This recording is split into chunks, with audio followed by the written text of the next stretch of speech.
a physical hero. Ranger is such a great pick, of course, for a gold laner. We are still waiting for a roamer. It might be, who do you think might be a roamer? Chow? Did we go for the easy Chow? Yeah. Chow as a roamer in the tanky build. It's really good. Chow. They actually Aurora. Chow as a roamer. Yeah, actually Aurora took Chow. I thought Onic would go for them, but I think Aurora might actually go for Chow, or they might go for another gold Chow laner. and CC. Let's see. That is very Aurora? interesting, actually. That is very, very, very draft. interesting.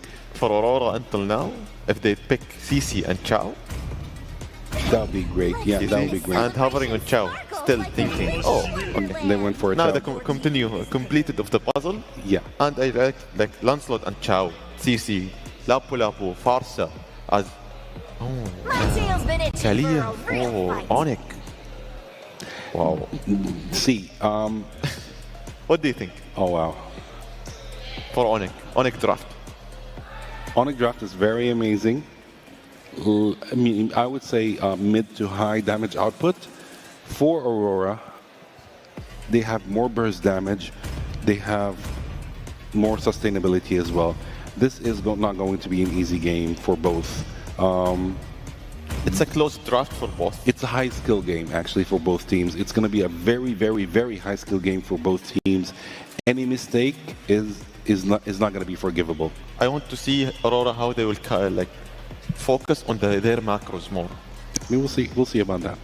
All right, the tension is rising here, and the series could be decided right here, right now. Let's send it over to our casters to bring you Game 2 of Onic Indonesia versus Aurora Gaming PH. This could be the game that sends us to the grand finals. Casters, take it away. Thank you again, panel, for breaking it down. Here we are, Game 2. And this time around, we're going to find out if they can even out the series here for Aurora Gaming Philippines to get to a Game 3. Honestly, rock hard, that's how we want it. You know, we want these semifinal matches to go the distance. They've got the lineup to be able to do it. I feel like there was some good adjustments here for Aurora. One being the fact that, you know, they went with their own pickoff potential. That could potentially snowball them into the right direction. Demon Kite really struggled in the previous game on the Lancelot. Now this time he's up against a utility jungler. We do still see that occasionally, right? Assassin versus utility. And sometimes the assassin gets the upper hand. Sometimes it's the utility based around this kind of holistic composition that Onic brought. So we'll see if Aurora can actually make some early advantage by potentially getting her first blood. That's true, because it is going to be double marksman basically versus double fighter, right? So this is something that is going to be, you know, I don't know, maybe meta shift creating, depending on how well either one performs. We'll see maybe if, you know, double fighter actually is the way to go, right? Or maybe we'll see if, you know, having a Granger and a Kimi on your lineup actually makes it so difficult for these double fighters to perform. So those are things I'm actually looking forward to in this matchup. But you're absolutely right. Like, so much is just up in the air for this game. And again, Aurora Gaming has that little bit of an early advantage, maybe, but it's not much. Yeah, not much to deal with. Part of it, though, is like this lineup, you know, for the most part, yes, it's Edward on the Lapu Lapu again. It's a Demon Kite on the Lancelot. Even if they run it back for some of these heroes, it's more so just getting that upper hand. You have to give it up to Onic in the last game. They were just really good at the team fighting, really good at finding the right moments to avoid that setup potential, even from Edward on the Lapu Lapu.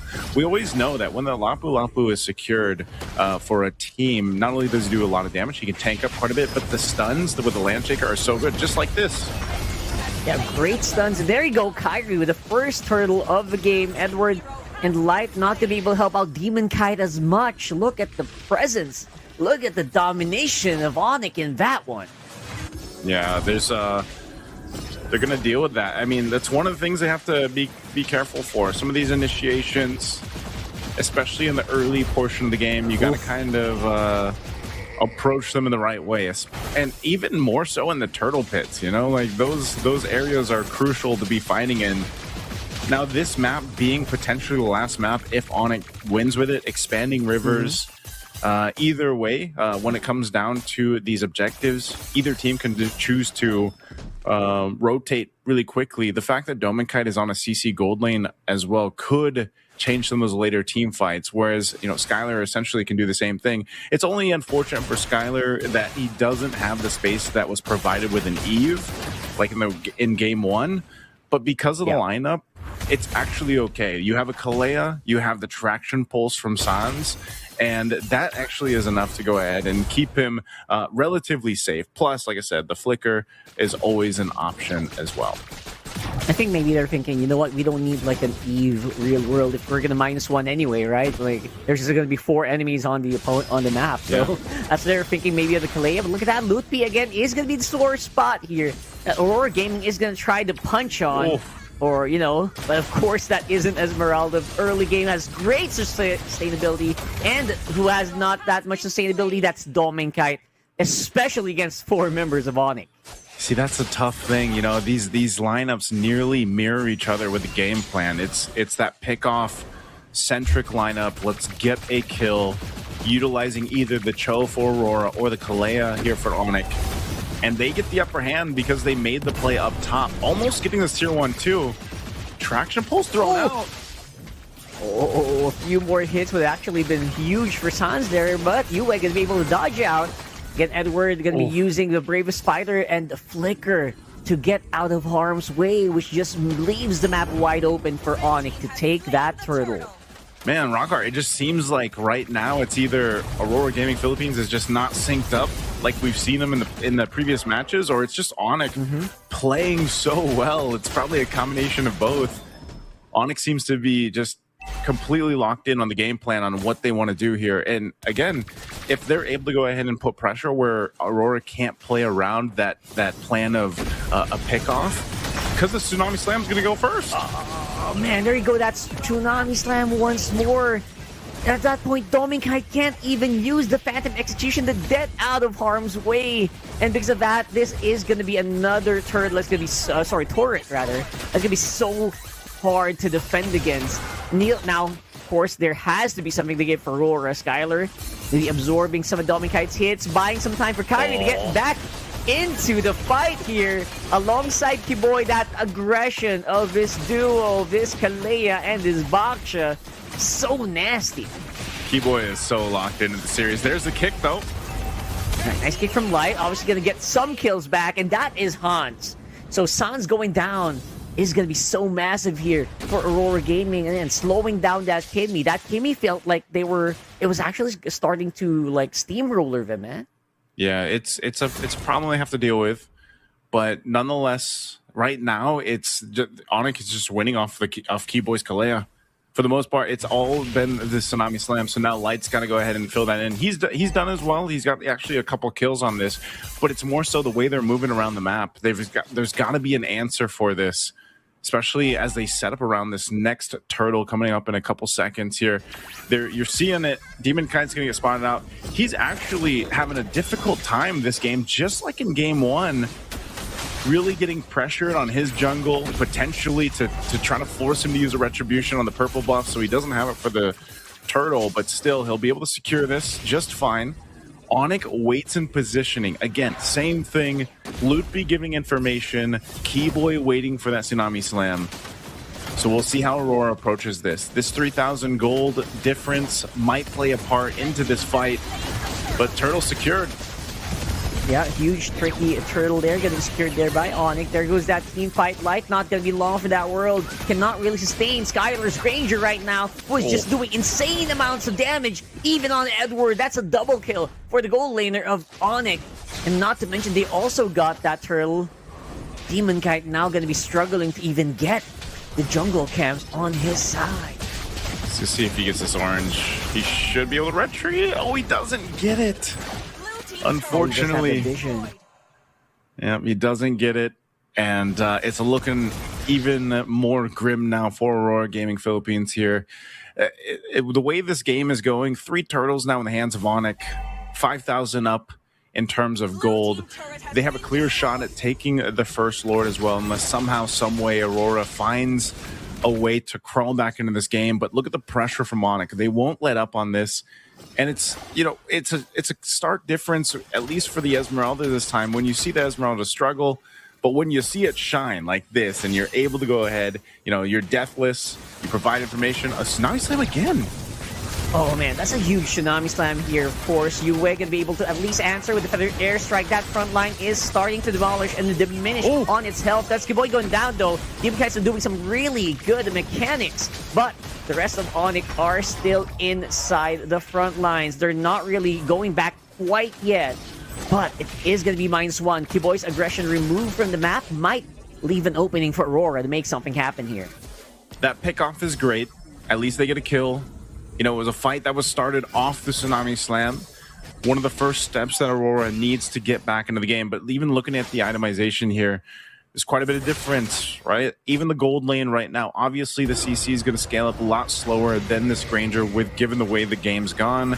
But, you know, you Sky Pierce Malefic Aurora Hunter Strike already. That's why Skylar's popping off on the damage. He's got the 4 kills. If he continues to stack up the Sky Piercer, it's going to be devastating in these later fights. And so for Aurora, as this Lord is up, they have to make a decision. Do we actually contest this? This is one of the difficult things, too, in that matchup of Assassin versus Utility, right? The Baksha, obviously tankier. You rely on the rest of your team to kind of, again, give you that information. You can always pull off a steal, though. That's one of the things about the Assassins, right? Especially the Lancelot. There's always potential for that. So even with Onyx lead, they'll respect it and just kind of take their time with this. There's no rush for them. But Aurora, they're the ones with a hard decision. Do we actually go for this? It's blitz down now. Yeah, that's a huge blitz. Obviously, Onic is just going to be so far ahead of the curve here. Lapu-Lapu up on front. Edward can't really sustain against that lineup. Now, normally, you would be able to at least get some HP back, but Onyx just stopping that from happening, obviously with their superiority in terms of items. So, right now, it's just Aurora getting pushed back over and over again. I mean, like, the only thing I was thinking about for Onic is at least both Kyrie and Demonkite were level 12 while that Lord was happening. But now that's not going to be the case here. We got Lord walking up on top, and I expect Onic to wait for this fully 100%, wait for it before they fight. I'm surprised here, Rockhart, that Aurora decided to go ahead and stay around there because it just seemed like, and maybe it was potentially they just didn't have the information, but seemed disconnected even in that approach to that Lord or deciding on what they wanted to do. They're going to go for this kick. Oh, yeah, 100% going to go for it. Better stun here coming in from Edward, but again, once more, just evaporating forth. We can even hit the final blow of that one. And now Kyrie's up on front. Skylar is just going on like a shooting range here or something, because he's just having so much fun on that Granger. Again, there is a Lord on top side. Edwards and Light are down for 15 seconds. That might be a turret or two going down for Onic here. Sorry, for Aurora here. So far, massive game for Skylar on this Granger. 7-0-1, untouchable. Stacks on stacks right now for the Sky Piercer 2. This Lord will finally go down, but Onyx's job is just to get these base turrets down of Aurora. We'll see if they're able to get another one, but right now with a massive lead, 10,000 ahead, do they force a fight or just take the discipline route? It looks like they'll go ahead and do just that. Potentially getting the mid turret. The traction pulse is thrown out. Yep. There you go. One more time. They're going to try to go for it. Again, Aurora being very proactive here on the front line, though. They're absorbing Sun's and Skylar's damage, and it's just too much. There's just so much damage here without anything to actually catch it on the front line. And there you go. That's 2 inhibitor turrets going down for Aurora Gaming here. Again, holding on for dear life. They've been choked out from the resources here, basically here, Rockhart. Now they're going to make a play here in the mid, going for this last base turret. They'll get just that. But with Dominkite coming back up, it looks like they're just going to go ahead and get back here. Lutby has been a nuisance this whole time. He has been the scout for Onic, giving all the information that they need on how they approach these fights. Again, this is what Esmeralda does so well. And, you know, in this case, I don't know, Rockhart, it just seems like the lineup, the composition for Aurora just isn't serving that purpose that they wanted to. Even so, you know, Dominkite picks up a brute force. You're seeing how fast they're getting just taken down. I mean, these team fights, if it's a pickoff, it's a pickoff for Onic, essentially.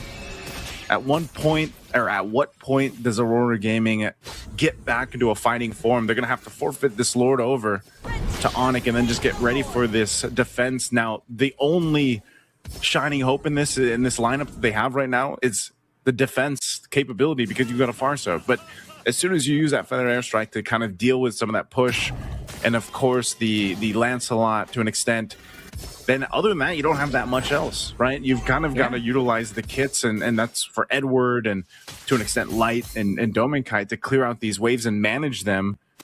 But it's so difficult once the Feathered Airstrike is gone. So this is so crucial for UA to really get the most value out of this, and that's why they're trying to manage these waves. The Lord is making its way in the base, and Attraction Pulse thrown out. Yeah, throwing it out there, and there's just not much the front line here. Gonna go in for the back line. Light is hunting down Skylar, but with that Purify will not be able to actually make a mark. Just a few more hits. That might be it. Onic are gonna be the ones on top here.